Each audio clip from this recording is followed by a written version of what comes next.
Ryan Walsh, British champion, 23-2-2, and the highlight of my career is winning the British title. I'm Leigh Wood, Commonwealth champion, 22 fights, 21 wins, and highlight of my career is defending my Commonwealth title in Nottingham at the National Ice Arena. Tyrone McCullagh, 13-0 WBO European Super Bantamweight champion. Hello everyone, I'm Jazza Dickens. I'm former British champion and world title challenger. What sets you apart from the other 7 men in the competition? Adaptability, elusiveness and power. Experience. I'm an absolute nightmare to fight. I'm really awkward and I'm impossible to hit. Just my will and my belief, my faith that I will be world champion, and there's a bigger picture. How are you going to cope with the changing styles?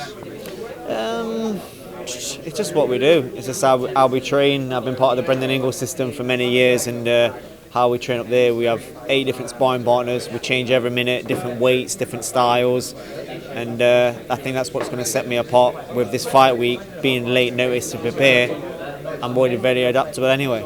People have to adapt to my style, I think, and I won't have to adapt to theirs. They'll have to fight my fight. Just take it fight by fight. Toughest opponent in the competition, you can't say yourself. Heron Socrates. Why is that? He's built like a shithouse. Toughest opponent is the person I picked. The opponent that picked me, Ryan Walsh. Biggest influence on your career and why? My father. Without him, I wouldn't even be boxing. My dad. My dad, my father.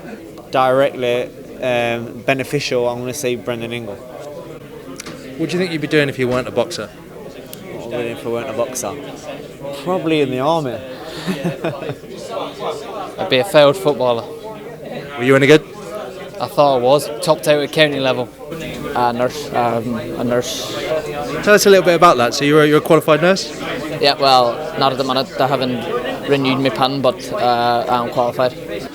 What motivates you to go out on those runs early in the morning and drive you through camp?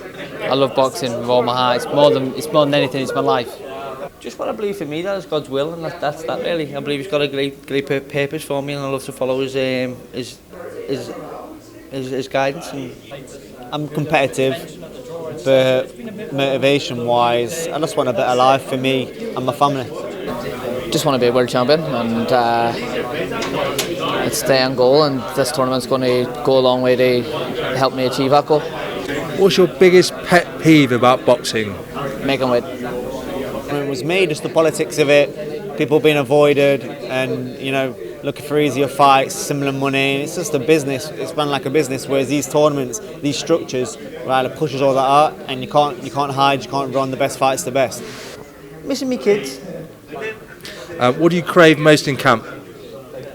Any sort of food from McDonald's, all shite, nothing good. Puddings in like sticky toffee pudding and chocolate fudge cake, things like that. Food and cheese. Sweets, probably sweets, yeah. Best way to celebrate a win? Puddings. A curry and a McFlurry.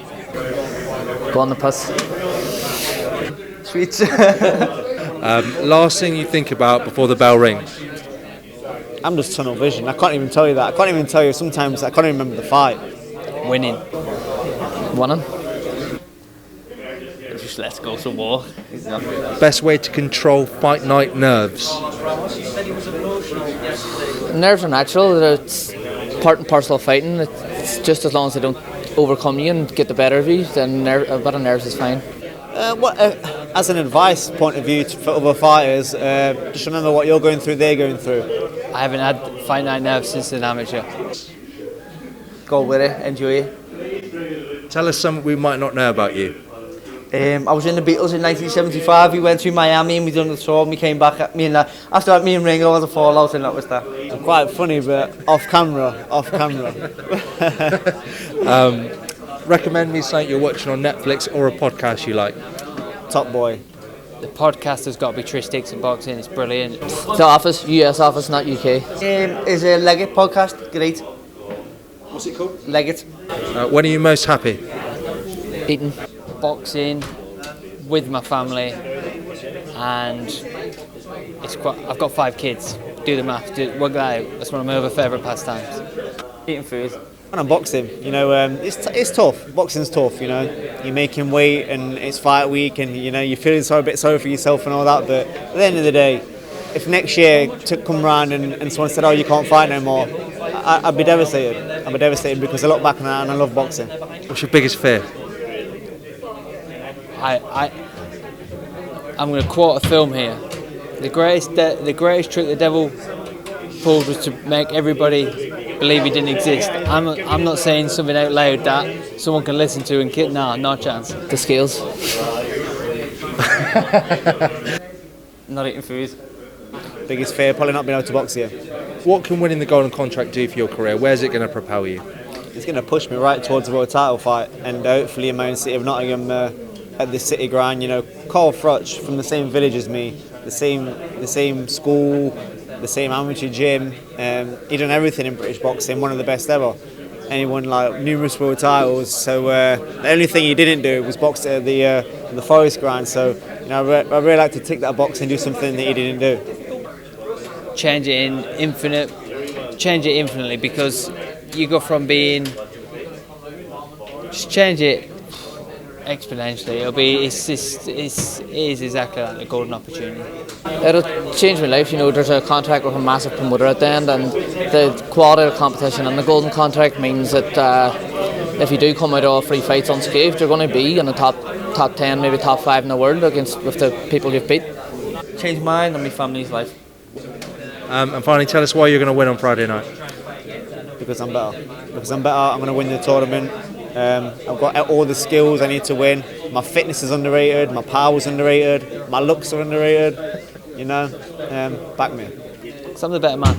The better man always wins. The best man will always win. It comes down to preparation. I've done the prep, I've done the rep, and it's now time to get the reward for the sacrifice. Why are you going to win on Saturday night? Friday. I've just put everything in this camp. I've trained hard. I know I've trained harder than anyone else, and it's going to show on Friday night. Why are you going to win? Because I love eating food.